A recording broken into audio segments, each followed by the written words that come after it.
100 நல்ல விஷயம் பண்ணாலும் இது ஒண்ணு போதும். விஜய் அவரை வெளிப்படையா கண்டிச்ச மகன். இணையத்தை அதிர வைக்கிற பகிரங்கமான ஒரு கடிதத்தோட அதிர்ச்சியான ஒரு தகவல் இப்ப வெளியாகிருக்கு. தமிழக அரசியல் களத்துல பெரிய எதிர்பார்ப்பு. இந்த எதிர்பார்ப்புக்கு இடையில அடியெடுத்து வச்சிருக்க தமிழக வெற்றி கழகத்தோட தலைவர் விஜய் அவர் குறித்து அவரோட குடும்ப சூழல் தொடர்பா ஒரு ரசிகர் எழுதியிருக்கிறதா ஒரு உணர்ச்சிகரமான கடிதம் ஒண்ணு இணையத்துல பரவிக்கிட்டு இருக்கு. தாவிக தலைவர் விஜய் அவருடைய தீவிர ரசிகராம், ஆதரவாளராம், தன்னை அடையாளப்படுத்தி கொள்ற இந்த நபர் சமீபத்திய பேட்டிகள்ல கட்சியோட வாரிசு மற்றும் குடும்ப பொறுப்புகள் குறித்து நிறைய விஷயங்களை சுட்டிக்காட்டி பேசியிருக்காரு. கடுமையான வருத்தத்தையும் பதிவு பண்ணியிருக்காரு.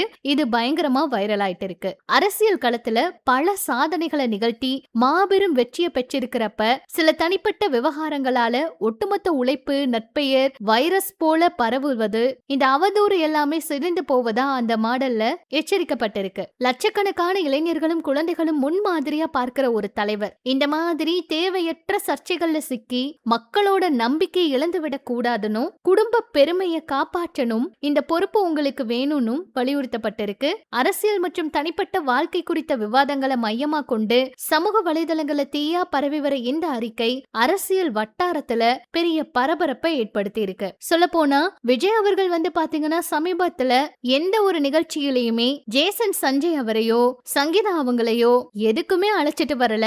அவர் முதல்வர் ஆனதுல இருந்து அவரோட முக்கியமான தருணங்கள் எதுலையுமே அவங்க குடும்பம் நிற்கவே இல்ல. சொல்ல போனா அவரோட அம்மா அப்பா எல்லா இடங்கள்லயுமே கூட இருந்தாங்க.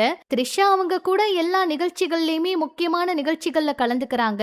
ஆனா ஒரு குடும்பம், அதுவும் ரொம்ப முக்கியமான ஒரு விஷயம், அவங்க இதுல கலந்துக்கல அப்படிங்கறதா. சஞ்சய் அவரு சமீபத்துல அப்பாவை பத்தி எத்தனையோ பேட்டிகள் கொடுத்தாரு. ஆனா சஞ்சய் அவரு அப்பாவோட முக்கியமான நிகழ்வுகள் எதுலையுமே கலந்துக்கல. முதல் முறையா முதலமைச்சராகி கொடியேற்றி வச்சாரு. அந்த நிகழ்வுகள்லயாவது கலந்துப்பாங்கன்னு பார்த்தாங்க. அதுலயும் கலந்துக்கல. அதுலயும் சந்திரசேகர் அவங்களும் சோபா அவங்களும் த்ரிஷா அவங்களும் தான் கலந்துக்கிட்டாங்களே தவிர குடும்பத்துல இருந்து ஒருத்தருமே வரல.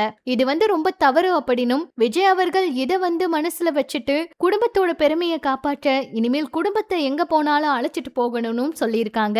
குடும்பம் த்ரிஷா அவங்க வந்திருந்தா கூட இந்த பிரச்சனை வந்திருக்காது. ஆனா நிகழ்ச்சிகள் எல்லாத்துலயும் த்ரிஷா அவங்க மட்டும் கலந்துக்கிறது தான் இதுக்கான பிரச்சனையே அப்படிங்கிற மாதிரி கருத்துக்கள் வந்துட்டு இருக்குங்க. சமூக வலைதளங்களை எல்லாருமே இதை தான் திட்டிக்கிட்டு இருக்காங்க. என்ன நடக்க போகுதுன்னு பொறுத்திருந்து பார்க்கலாம். இதை பற்றி உங்களோட கருத்துக்களை சொல்லுங்க. இன்னும் இது போல சினிமா அரசியல் தகவலை தெரிஞ்சுக்க நம்ம சேனல் கூட இணைஞ்சிருங்க.